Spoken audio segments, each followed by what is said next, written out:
एक समय की बात है। रीटा और लॉरी नाम की दो लड़कियां रहती थीं। वे बहुत अच्छी सहेलियां थीं और पड़ोसी भी थीं। रीटा को बिना बात झूठ बोलने और डींगे हाँकने की बुरी आदत थी, लेकिन लॉरी उसकी सहेली होने के कारण ये सब सहन कर लेती थी। वो रीटा की भावनाओं को ठेस नहीं पहुंचाना चाहती थी। एक दिन रीटा बाजार गई। वहां उसने अब तक का सबसे बड़ा कद्दू देखा। बाजार में मौजूद सभी लोग हैरान थे और कद्दू के साथ खड़े होकर तस्वीरें खिंचवा रहे थे। रीटा ये बात लॉरी को बताना चाहती थी, लेकिन उसने सोचा कि पहले थोड़ा मजाक किया जाए। घर लौटने के बाद रीटा लॉरी के घर गई और उत्साहित होकर बोली, क्या तुम जानती हो लॉरी, आज बाजार में एक बहुत बड़ा कद्दू आया है। लोग उसके साथ फोटो खिंचवा रहे हैं। लॉरी ने खुशी से कहा, हाँ, मेरे पिताजी ने मुझे इसके बारे में बताया था। उन्होंने आज सुबह ही उसे देखा है।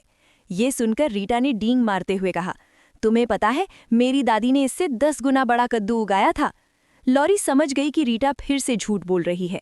वो शांत स्वर में बोली, सच में? मेरे दादाजी ने तो मेरे घर से भी बड़ा मिट्टी का बर्तन बनाया था। रीटा चौंक गई और बोली, ये कैसे हो सकता है? लॉरी मुस्कुराते हुए बोली, वे बहुत अच्छे कारीगर थे।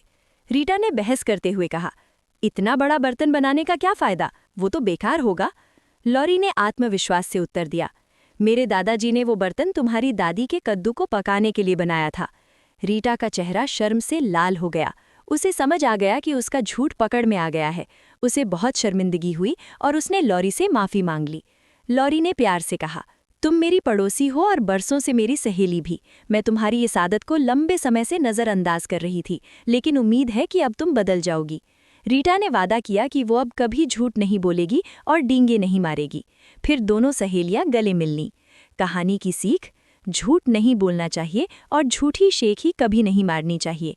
झूठा घमंड ज्यादा देर तक नहीं टिकता और सच्चाई हमेशा सामने आ ही जाती है।